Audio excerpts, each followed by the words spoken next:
भाइयों नमस्कार प्रणाम। क्या हाल है आप लोगों का? आप लोग मज़े में हैं ना? उम्मीद करते हैं यही कि आप लोग मस्त होंगे, स्वस्थ होंगे।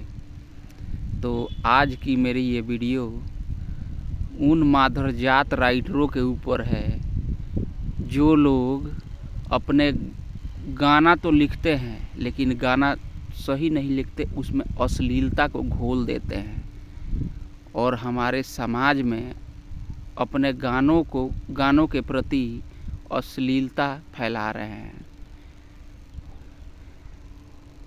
ऐसे राइटरों को मेरी नसीहत है कि बाबू भैया सुधर जाओ, ठीक है, नहीं तो सुधार दिए जाओगे। समाज में बढ़िया संदेश भेजो,